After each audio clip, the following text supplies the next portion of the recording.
This is Inside Indiana Business Radio for the afternoon of Friday, March 1st, 2024. I'm Kate Sharon. The Indiana University Board of Trustees unanimously agreed Friday morning to not split the Kinsey Institute into a not-for-profit to satisfy a new state law. Instead, it directs the university towards an internal accounting solution. The not-for-profit option was at odds with the will of Kinsey's faculty, staff, and students. However, today's decision was exactly what student Melissa Blundell Osario said they wanted. So we're incredibly grateful to Pamela Whitten for making the shift in the recommendation and to the trustees for passing it.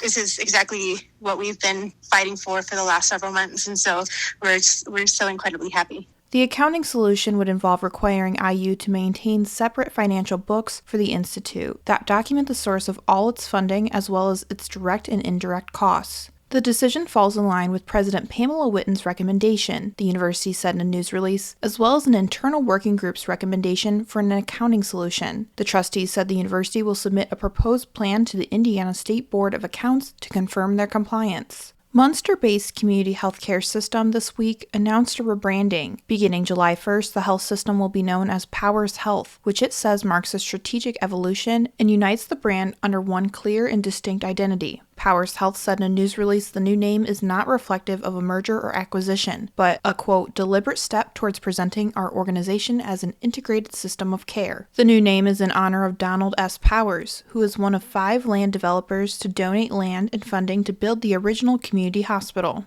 A Chicago-based environmental advocacy group is calling out what it says are serious defects in the air permit renewal for the BP Whiting refinery in northwest Indiana. The Indiana Department of Environmental Management is currently reviewing the refinery's permit after closing a public comment period. The Environmental Law and Policy Center submitted its comments to IDEM this week, citing concerns over alleged poor emissions monitoring, a failure to include a compliance schedule for the reporting of the broad variety of emissions results, a failure to install fence line air monitoring equipment, and a failure to assess the refinery's environmental impact on neighboring communities. From the number one source for Indiana business news, this is Inside Indiana Business Radio.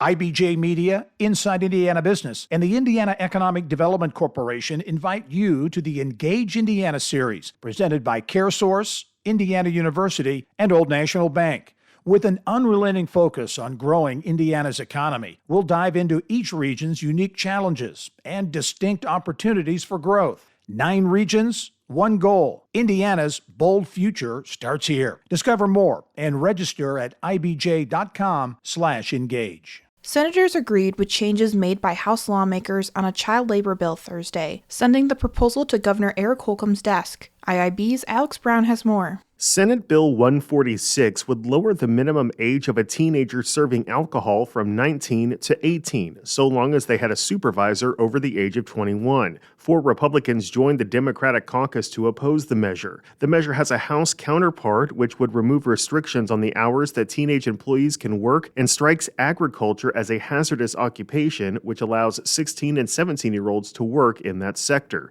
Originally, the Senate version included similar language, but the House stripped that language to avoid a conflict with their bill. The bills come amid a national move to strip protections even as child labor violations increase, according to the Economic Policy Institute. In the first 9 months of 2023, the Washington Post found that 3/4 of these violations came from the food service industry. Democratic Senator Shelley Yoder of Bloomington spoke against the proposal, noting the number of penalties the Department of Labor reported when it came to employer violations and the prevalence of workplace sexual harassment in places serving alcohol. Currently, the maximum fine for child labor violations in Indiana is $400 after multiple consecutive violations.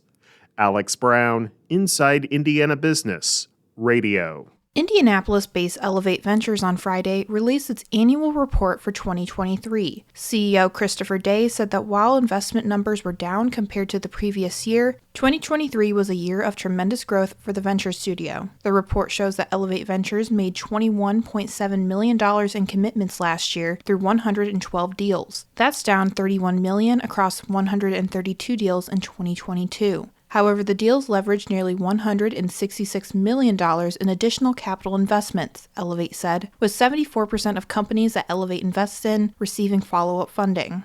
Indiana senators gave final approval Thursday for a literacy overhaul bill that will require reading-deficient third graders to be held back a year in school. Senate Bill 1, which seeks to remedy Indiana's literacy crisis by requiring schools to administer the statewide iRead test in second grade a year earlier than current requirements, and directing new targeted support to at-risk students and those struggling to pass the exam. But if, after 3 tries, a third grader can't meet the iRead standard, legislators want school districts to retain them. While much of the rest of the bill has received bipartisan support, the retention language has been passionately debated in both chambers.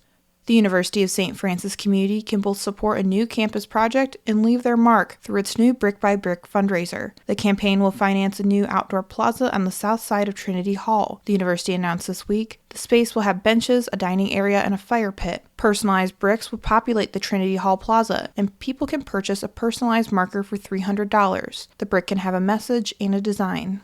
Beck's Hybrid CEO Sonny Beck is this week's guest on the Business and Beyond podcast with Gary Dick, presented by PNC, a weekly conversation with high-profile Hoosiers in business, sports, entertainment, and beyond. Available now from your favorite podcast provider.